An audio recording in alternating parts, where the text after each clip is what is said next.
Untuk menukar lower arm, kita perlu tanggal rim terlebih dahulu. Kemudian dengan menggunakan spana, kita longgarkan nut dan skru yang mengikat lower arm. Skru yang ada di bawah absorber tu, yang mengikat lower arm, kita tanggal skru terlebih dahulu. Kita perlu tanggal semua skru yang mengikat lower arm.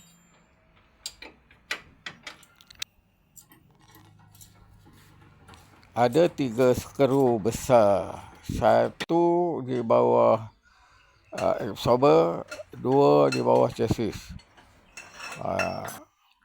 Guna batang besi untuk tuil lower arm, antara lower arm dan absorber. Semasa kita tuil, hendaklah kita ketuk dengan pukul, maka lower arm tadi akan tertanggal. Jadi setelah tertanggal di bawah absorber, maka kita tarik keluarlah daripada chassis.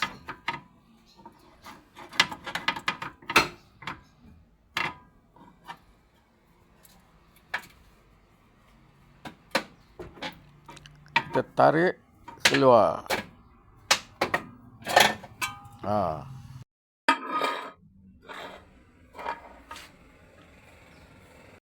Ini lower arm yang baru yang akan kita pasang nanti.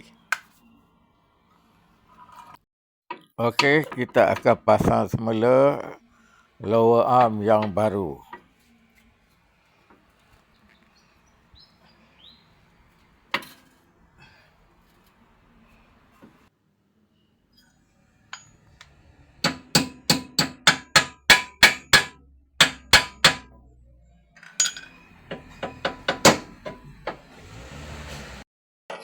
Kemudian kita pasang semula skru dan kita ketatkan semula.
Kita ketatkan semua skru.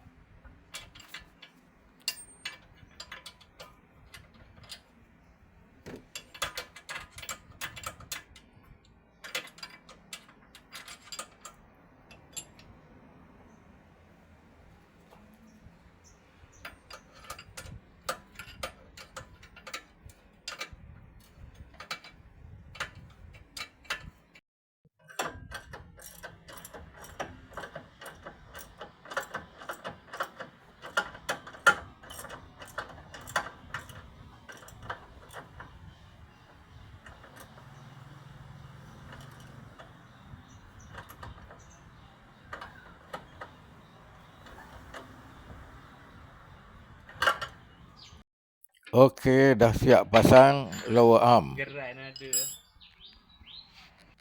Akhir sekali kita pasang semula rim dan kita ketatkan nut. Terima kasih. Semoga ianya bermanfaat kepada penonton. Sekian, terima kasih.